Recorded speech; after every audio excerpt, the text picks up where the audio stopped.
Hello everyone, I'm Mikko and I love gaming, and this is Street Fighter Alpha 3. This is the first time I'm doing a post-commentary for a video. Usually I do my commentary live, as I did originally for this video, but for some reason the mic audio wasn't recorded, so decided I'd come back and add my thoughts, since I did record this for a very specific reason. Of course, what inspired me was the announcement of Rainbow Mika's inclusion in the Street Fighter V roster.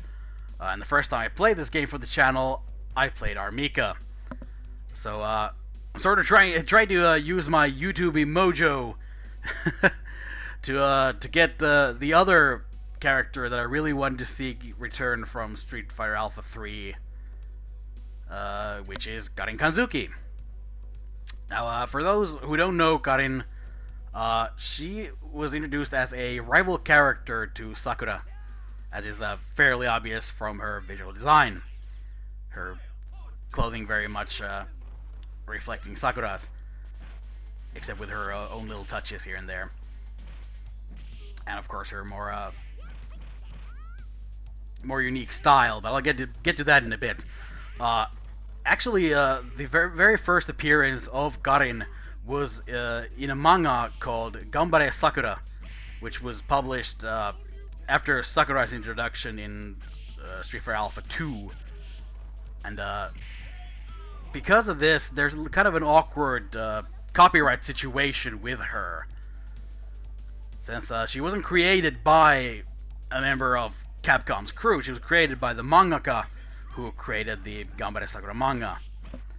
And depending on your sources, there's a lot of uncertainty among fans about exactly what the situation with the character's ownership is. A lot of people, myself included, believe that the reason why they haven't really used her in fighting games since this is because the mangaka owns some portion of her, or holds some kind of copyright claim to her, that Capcom isn't free to use her as they please. Now this is kind of challenged by her actually appearing in later games, such as, I believe, the sequel to a Namco Cross Capcom that came out on the 3DS. I believe she was Sakura's partner in that one, as well as the original. Correct me if I'm wrong there. But yeah, there's at least speculation about whether Capcom holds the rights to the character, or if they wanted to include her in a game, they'd have to come to some kind of an agreement with the character's original creator. This situation is different from the one with the Street Fighter EX series characters. If you again don't know, the EX series was created by a company called Arika, who also did Fighting Layer, which I featured on this channel previously. And they own those characters. The characters introduced in the EX games, Capcom has no claim to.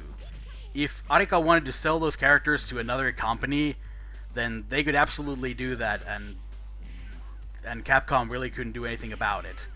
And then characters previously associated with Street Fighter would be at the use of another company.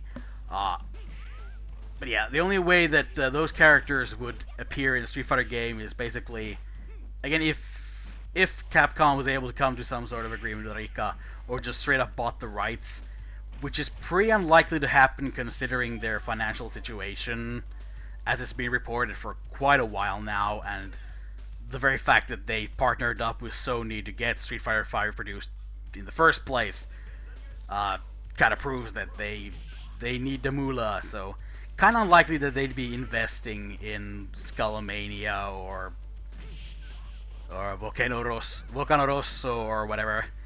Garuda, I believe, is the other one that a lot of people always bring up. But yeah, with Karin, even if the situation is that the mangaka holds the rights to her, at least they'd be dealing with like that one person instead of like a company, which is at least theoretically a lot simpler. So, like, the copyright potential for her inclusion is better. But one might question, like, well, why would they want to introduce Karin into another Street Fighter game, especially when Sakura hasn't even been introduced? Like, they haven't announced that she is in Street Fighter 5, and I wouldn't be surprised if she actually didn't make the initial roster. I'm not really expecting Karin to make the initial roster either, but I'd hope that they introduce her later as DLC.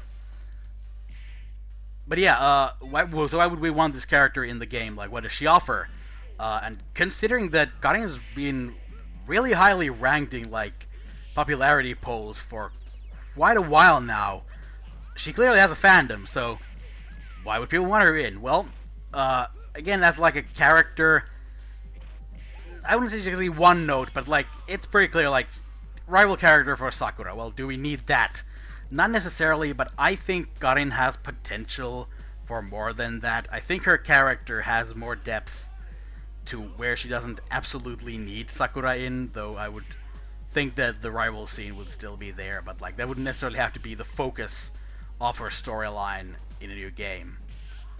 But I think that the thing that really like draws people in and why myself and others want to see her in a new game is because of her unique style. Karin has a very wide range of tools at her disposal. None of her moves are like super strong, but she just has she has a lot of versatility. Beginning with her main offensive tool, which is her variable Rekka. Now, if you don't know, a Rekka is a special move where it's named after Fei Long's Rekka-ken, which is a quarter circle forwards punch that you can then follow with up to 2 more quarter circle forwards and punches to create a 3-hit combo. This sort of moves have been used by a bunch of other characters since and are generally referred to as Rekka. And what's unique about Karin's Rekka is that she can choose basically to follow up that initial quarter circle forwards and punch move, either with like 2 more punches or any other special move, like every other special move in her moveset, except for command grab, but like all her striking ones, as well as another unique one that I'll get into in just a second. She can choose to go into those, so that's a pretty effective tool because she can like do a high-low mix-up, if I have my terminology correct, which means that basically you don't know if you want to be blocking her high or low because she can come in with a sliding kick or she can come out with an overhead attack, and you just kind of got to read it and react accordingly or you're taking the hit. And that's really good for like pressuring an opponent. The other unique tool, which I believe, like, I'm pretty sure she's the only Street Fighter character with a variable Rekka, and the only Street Fighter character that I can think of with a counter move. I may be forgetting something, but because that happens, but she's at least the only one that I can remember who has a counter move, which means like you input the quarter circle backwards and either punch or kick depending on if you're expecting the opponent to attack high or low. And she does a pose, and the opponent strikes at that point, she does a raising palm strike that sends them up into the air.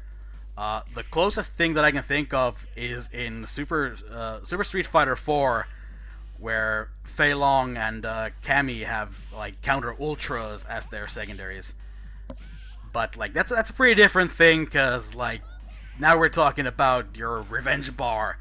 Like you actually have to invest in that, and if you whiff it, you are at a considerable disadvantage.